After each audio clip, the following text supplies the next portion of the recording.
الحمد لله وكفى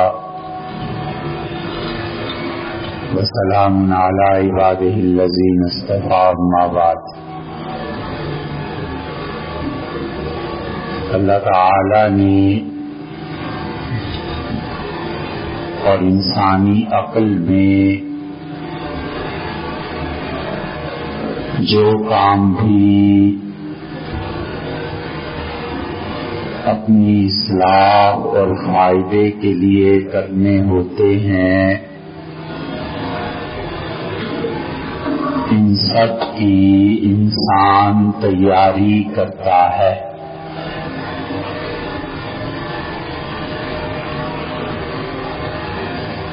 آپ کے ذہن میں کل سے یہ بات تھی کہ کل جمعہ ہے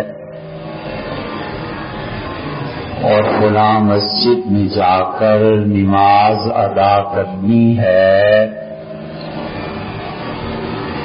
تو آپ نے اس کے لیے تیاری کی.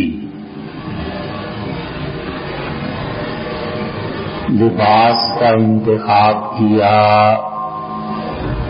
وضو کیا، نہائے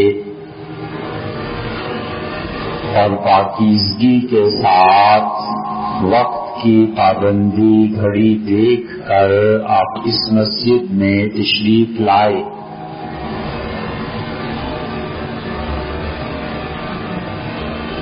ماں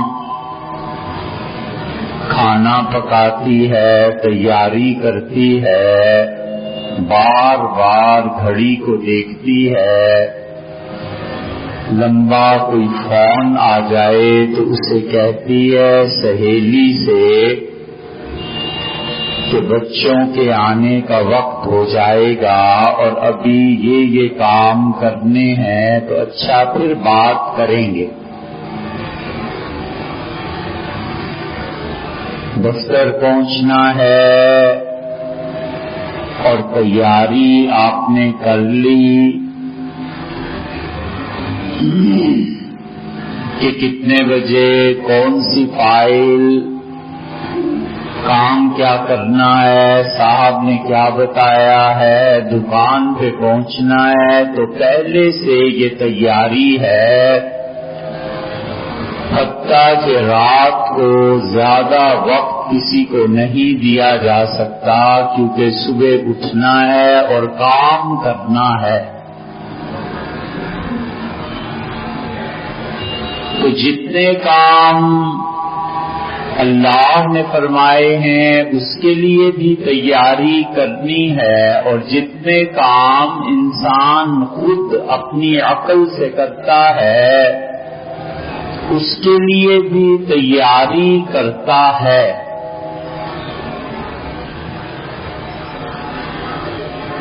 اور عقل کا قاعدہ ہے کہ جو شخص جتنی اچھی تیاری کرتا ہے وہ اتنا ہی اچھا کام کرتا ہے. عقل انسانی یہ بتاتی ہے کہ جو آدمی سوچ لے گا کہ صبح جلدی اٹھنا ہے وہ رات کو جلدی سوئے گا.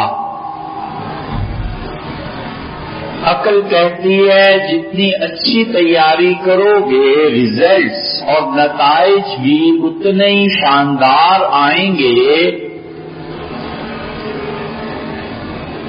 اور چلو ہم سب تیاری کریں موت کی، اور ہم سب سوچیں کہ موت کے لیے تیار رہنا ہے.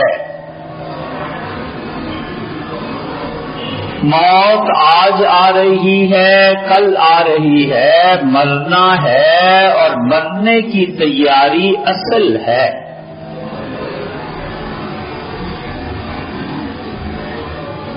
عجیب بات یہ ہے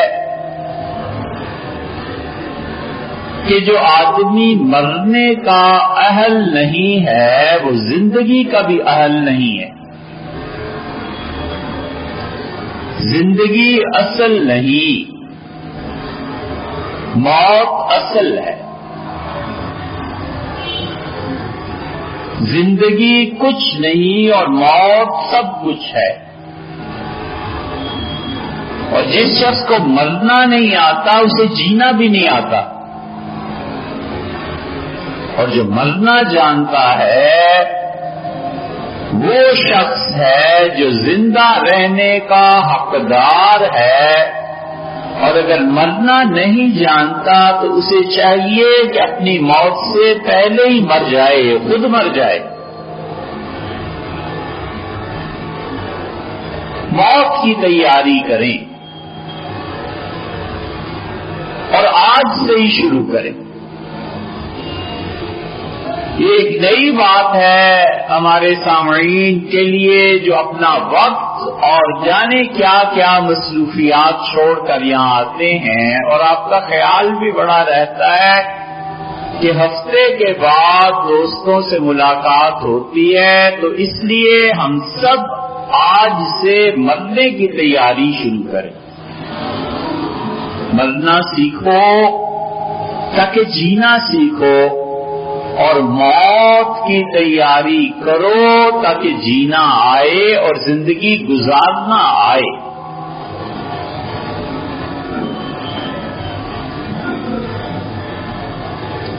موت کی تیاری کے لیے نفس کو مارنا پڑتا ہے،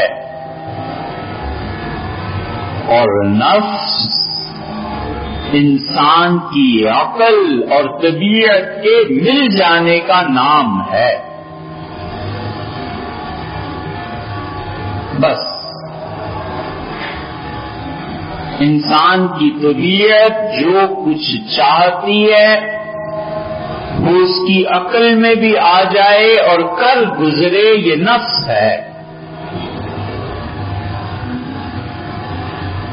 طبیعت چاہتی ہے کہ اللہ کی نافرمانی کرے، اور عقل کہتی ہے کر گزرو، پرواہ نہیں، دیکھا جائے گا، توبہ کر لیں گے. یہ انسانی نفس اور عقل، انسانی طبیعت اور عقل مل جائیں، یہ نفس ہے. وہ امام العارفین، وہ جس جیسا فرید الدین عطار اور مثنوی اور اقبال نہیں ہوئے، ان سب کے امام حکیم صنائی نے کیا خوبصورت شعر کہا ہے. کاش ہم فارسی پڑھتے اور کاش ہمیں فارسی آتی ہوتی تو اس قوم کی حالت بدل جاتی. اگر انہیں فارسی آتی اور دوسرے مطالعہ کرتے.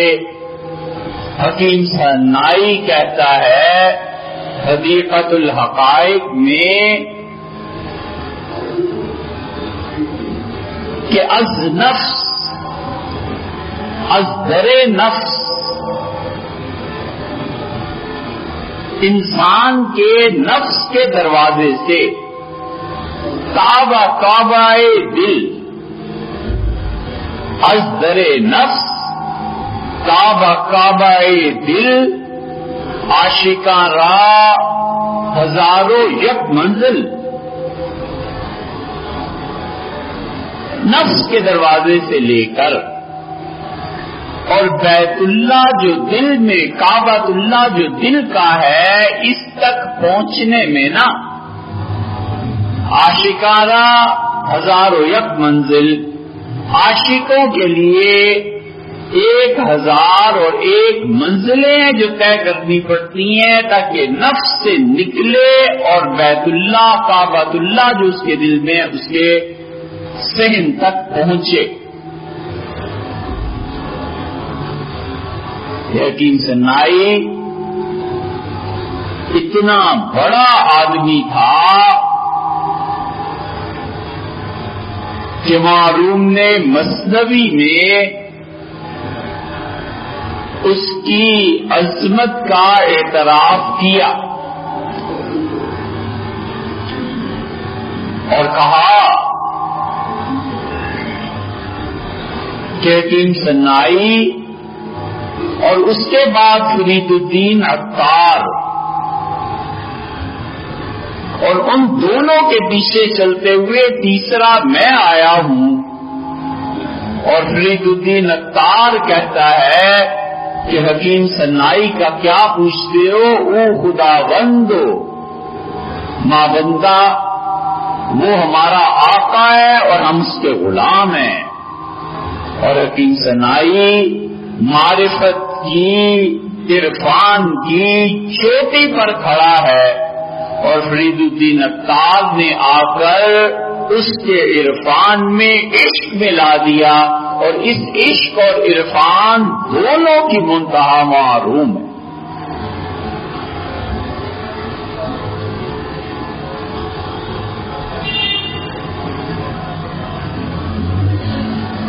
یہ حکیم صنائی اور عطار اس کے بعد اتنا بڑا آدمی ہے کہ معروم مصنوی میں کہتے ہیں کہ عشق کے ساتھ جہان فرض کر لو، 7 مملکتیں فرض کرو، عشق کی 7 بادشاہتیں ہیں، 7 بر اعظم ہیں عشق کے.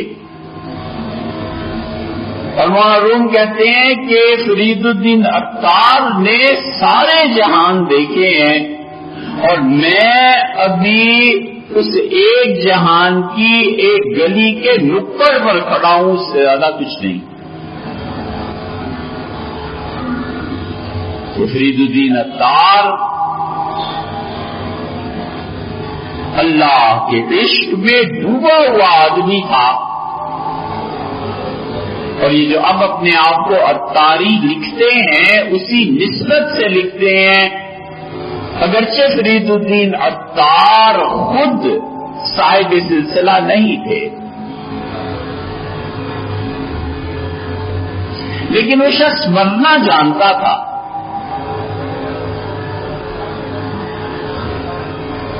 چنانچہ دنیا بھر کی تجارت، تیل، عطر،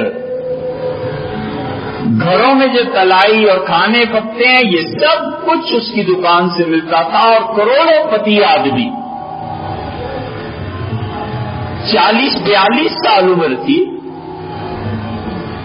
یہ عجیب چیز حکیم صنائی اور پھر اس کے بعد فرید الدین عطار میں مشترک ہے کہ دونوں میں تبدیلی 42-43 سال کی عمر میں آئی. وہ پرلے درجے کا فلسفی، حقیقت الحقائق،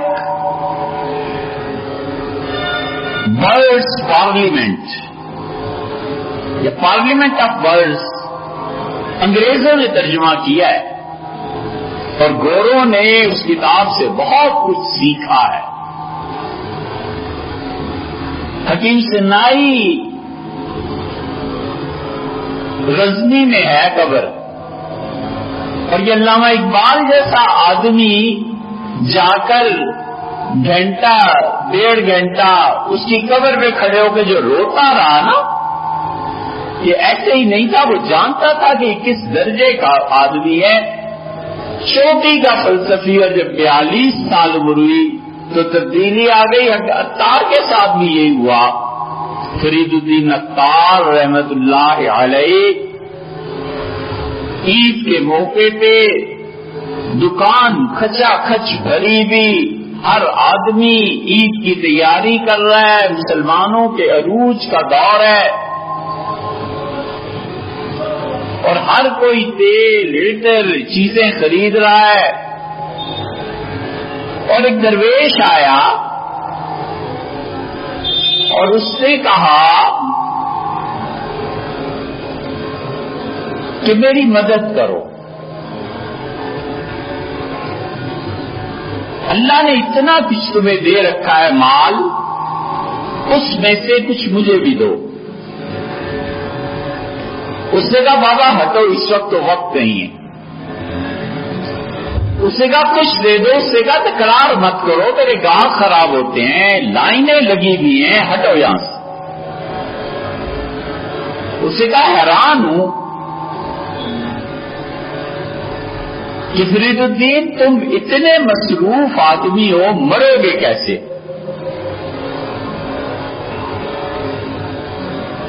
تمہیں غصہ آیا اور فرید الدین نے کہا بابا جیسے تو مرے گا ویسے ہم بھی مر جائیں گے۔ وہ ہنسا اور نے کہا ہماری طرح مرو گے تم دنیا میں، یہ ایک فکرہ بس کافی تھا اس کی زندگی بدلنے کو۔ اس نے کہا تم دنیا میں رہنے کے قابل نہیں ہو، مرنے کے قابل کب سے ہوئے؟ اس کا کیا مطلب؟ اس نے کہا دیکھ، درویش لیٹا، چادر اوڑھی، کلمہ پڑا اور مر گیا۔ بس یہ نسبت تھی۔ عطار نے کچھ سوچا اور دکان کروڑوں کی لٹا دی اور اس سے کہا میں مرنے کا اہل نہیں ہوں، میں جینے کا اہل کیسے ہوں، زندگی بنانی چاہیے، اور بغداد چلا گیا۔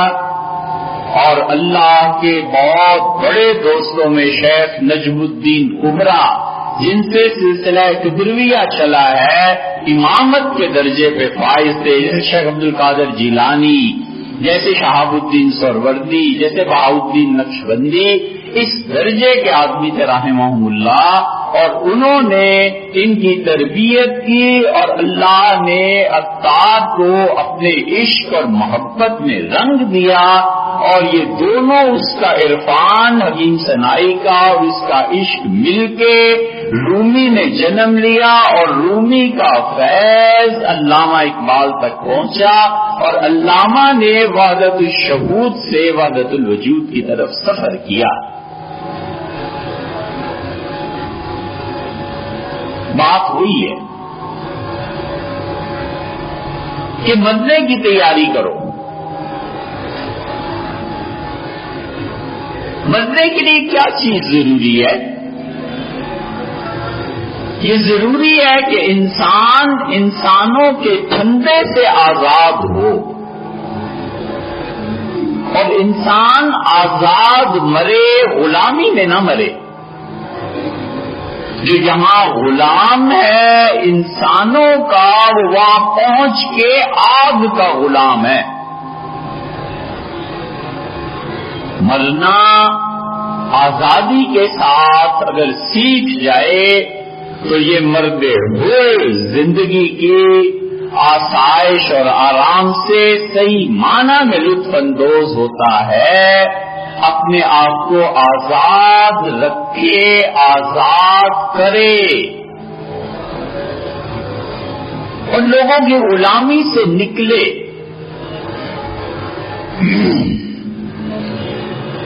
محبت یہ خود غلامی نہیں،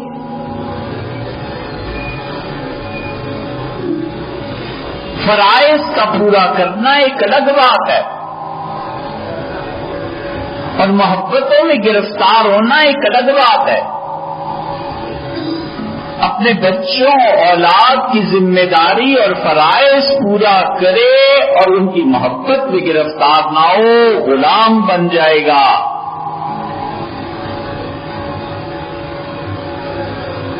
بیوی، نکاح سب صحیح، محبت میں نہ پڑے اس لیے کہ محبت غلام بنا دے گی۔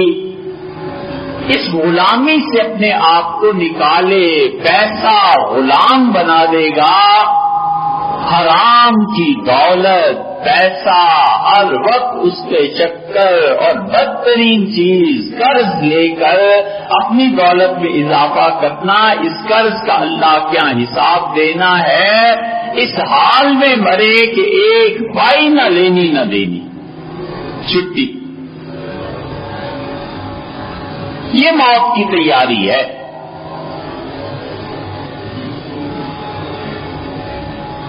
بچے ویڈیو سینڈ کرتے ہیں، جو نمبر کسی کا مل گیا اس پہ کرتے ہیں۔ ہمیں ایک بچے نے ایک چیز سینڈ کی، تصویر، بہت خوبصورت خاتون کی۔ ہم نے بچے کو فون کیا اور انہوں نے کہا بیٹے آپ نے ہمیں کیوں یہ سینڈ کی؟ تو اس نے کہا انکل آپ پوری دیکھیے، اور پھر بات کی۔ ہم نے کہا ٹھیک، ہم نے پوری دیکھی تو شاید 10 سیکنڈ وہ بہت خوبصورت عورت کی تصویر رہی ہوگی اور اس کے بعد اچانک اس تصویر میں دھماکہ ہوا اور اتنی بھیانک تصویر آئی کہ دل دہل گیا اور نفرت ہوئی کہ یہ کیا بےہودگی ہے. لیکن اس بچے نے بڑا سبق سکھایا. فون رکھ کے سوچتے رہے کہ یہ ہوا کیا، تو خیال آیا کہ تم جو اتنا کچھ بنے پھرتے ہو اور جمعہ اور منبر اور سب کچھ، اگر تمہارے اعمال اور تمہارے کرتوت فوٹو اور تصویر کی صورت اختیار کر لے تو تم اس چڑیل سے بھی بدتر. بڑی حقیقت کھلی اس بچے سے کہ ہم سب جو اعمال کرتے ہیں نا، اور اتنے خوبصورت اور بنے سنورے اور سفید کپڑے اور عطر اور سب کچھ، اگر ہمارے اعمال کے مطابق کوئی ہماری تصویر بنا دے تو لوگ تھوکنا بھی گوارا نہ کرے کہ ارے تم اتنے بد شکل ہو اور حقیقت میں اور ظاہر میں اتنے خوبصورت. اس لیے موت کی تیاری کرے اور اپنے آپ کو نکالے قید سے اور اپنے آپ کو نکالے غلامی سے.